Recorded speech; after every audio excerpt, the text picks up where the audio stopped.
नमस्कार, मी Bhimrao Lonare, IBM TV news आणि WH न्यूज मध्ये मी आपलं स्वागत करीत आहे। आज आमच्यासोबत प्रकाश पोहरे सर आहेत, जे देशोन्नती राष्ट्रप्रकारचे ते मालकही आहेत आणि मुख्य संपादक सुद्धा आहेत।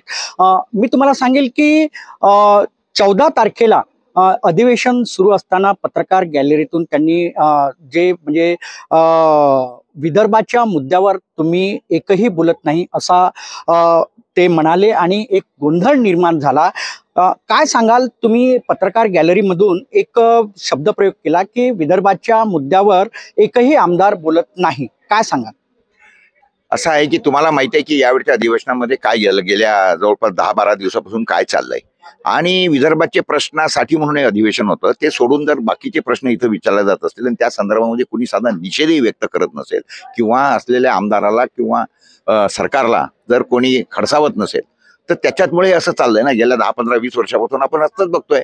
63 वर्ष झाले आपण महाराष्ट्रासोबत जोडून। विदर्भ तर स्वतंत्र प्रांत होता, पण जर कोणी काही बोलतच नसेल आणि इथं लोक रोज 14 शेतकरी जर आत्महत्या करत असतील, 1.5 लाख शेतकऱ्यांनी विदर्भात आतापर्यंत आत्महत्या केलेल्या आहेत आणि त्या सगळ्या संदर्भामध्ये सरकार जर इतकं बेफिकीर राहत असेल, मला असं वाटतं की ही आता वेळ आलेली आहे की सरकारला या सगळ्यामध्ये सुनवायची आणि त्याच्यासाठी अत्यंत व्यवस्थित जे डायस होतं ते विधान भवनच होतं।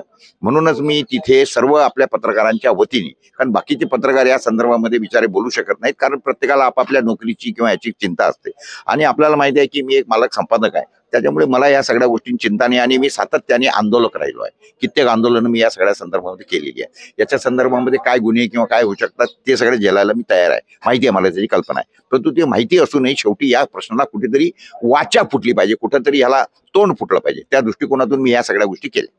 विदर्भातील आमदार सुद्धा या अधिवेशनादरम्यान बोलताना दिसलेले नाही, काय वाटतंय तुम्हाला? नाही, ही अत्यंत दुर्दैवी बाब आहे आणि आता एक लक्षात घ्या, ह्या आमदारांसाठी हे अधिवेशन सगळ्यात शेवटचं अधिवेशन होतं, म्हणजे त्यांच्या कार्यकाळातलं। आता याच्यानंतर निवडणुकाच लागणार आहे, अधिवेशन होते की नाही होत आता याची कल्पना नाही, पण जेव्हा एवढं महत्वाचं अधिवेशन असताना ज्या वेळेला हे लोक चमकू शकले असते, या लोकांना मला यांच्या बुद्धिमत्तेची क्यू येते की तुम्हाला एवढे जर समजत नसेल की शेवटी तुम्हाला तुमच्या मतदारांसमोर जाऊन तुम्ही सांगू शकता, पहा मी एवढा आवाज केला, एवढं काम करतो, मी किती जागृत आमदार आहे, हेही करत नाही। नुसतंच गप्पा। आपण सगळ्या अधिवेशनामध्ये बघितलंय, सगळे विदर्भाचे आमदार हे अक्षरशः बोट चेपी धोरणं हे घेतात आणि आपले मुळमुळे हे करत राहतात। म्हणूनच आणि बाकीचे आमदार हे करतात। उलट बाकीच्या आमदारांचं आपण कौतुक करायला पाहिजे की ते विदर्भात येऊन सुद्धा त्यांचे प्रश्न रेटून धरतात, हे त्यांचं कौतुक केलं पाहिजे। आणि आपले आमदार इथलं हे असूनही जर तिथं बोलत नसतील तर खरे दोषी जे आहेत या सगळ्या गोष्टींसाठी हे विदर्भातले आमदार आहेत।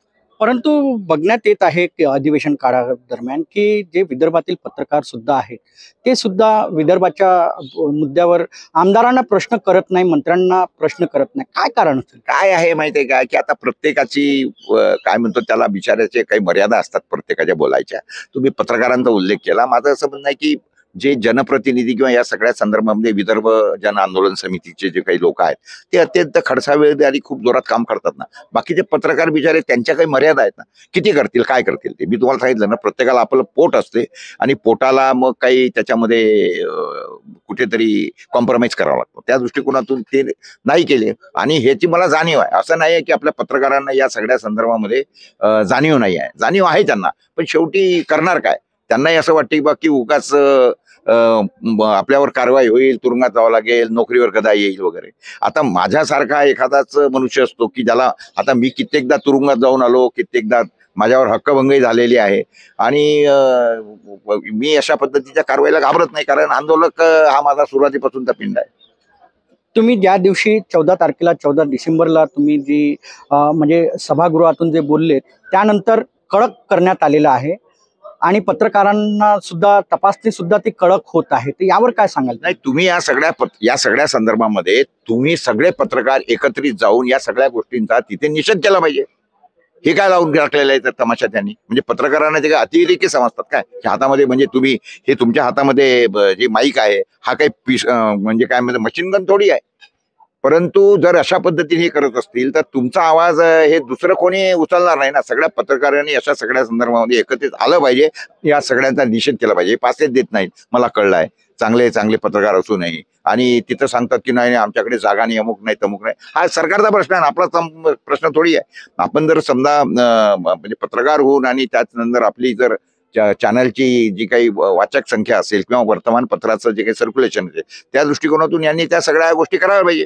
विशेष सांगायचं म्हणजे पत्रकार जी गॅलरी असते तिथे विदर्भातील जे पत्रकार असतात त्यांना स्थान मिळत नाही. काय काय सांगाल यार? मी त्या संदर्भामध्ये ऑलरेडी नीलमताई गोरेकडे जाऊन माझा निषेध या सगळ्या संदर्भामध्ये व्यक्त केलेला आहे आणि त्यांच्या कानावर मी बाब टाकलेली आहे की अनेक पत्रकारांनी, कारण मी इंडियन लँग्वेज न्यूजपेपर असोसिएशनचा जी देशाची पत्रकारांची मोठी संघटना आहे, मालकांची संघटना आहे, त्यांच्या माध्यमातून मी त्यांना जाऊन भेटलो आणि ते त्यांना सांगितलं की मी इल्नाचा अध्यक्ष म्हणून आपल्याशी बोलतोय आणि मला अनेक पत्रकारांनी तक्रार केली आहे की आमच्याकडे मिळत नाही.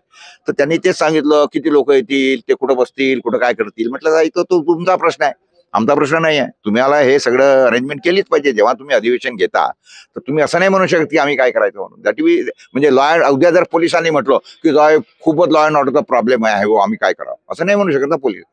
त्यांचं कामच आहे लॉ अँड ऑर्डर सांभाळणं, ते असं नाही म्हणू शकत या सगळ्या संदर्भामध्ये. मला एक विचारायचं आहे तुम्हाला की तुम्ही विदर्भाचे नेते आहात, विदर्भ वेगळा झाला पाहिजे यासाठी तुम्ही लढा देत आहात, तुमची कमिटी सुद्धा आहे, तरी सुद्धा वेगळा विदर्भ का होत नाही? आता हा कसा आहे माहितीये का की विषय सगळा पॉलिटिकल आहे.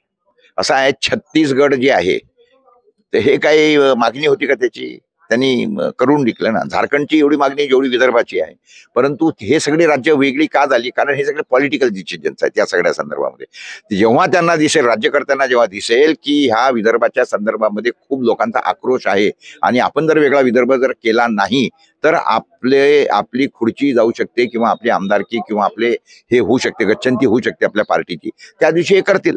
तर विदर्भातल्या लोकांनी या सगळ्या संदर्भामध्ये विचार केला पाहिजे ना की याच्या पुढे सत्ताधाऱ्यांना आता आपल्या विदर्भामध्ये जागा द्यायची की नाही द्यायची.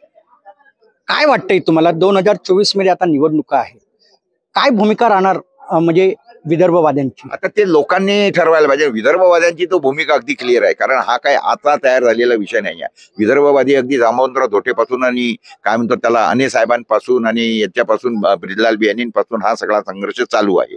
परंतु सरकार याच करताच करत नाही, कारण आपले काही मंत्री वगैरे हे म्हणतात की तुम्हाला तेवढा समर्थन नाही.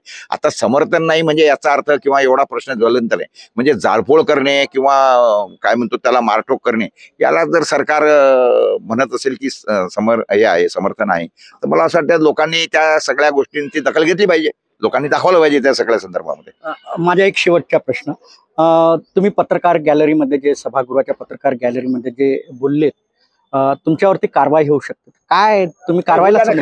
मी काही घाबरत नसतो कारवाई. आज काही पहिल्यांदा काही पोलिसांनी अटक केली किंवा काय केलं, मी तर तुरुंगात कस्टडीत काढलेल्या आहेत, घाणेरड्या कस्टडीमध्ये, ज्याच्यामध्ये गेल्या 10 वर्षामध्ये कोणी साफसफाई केली नसेल संडासमध्ये, अशा संडासच्या कस्टडीमध्ये सुद्धा मी 3 दिवस राहिलोय धारणीला, जेव्हा कापूस सीमापार आंदोलन मी छेडलं होतं.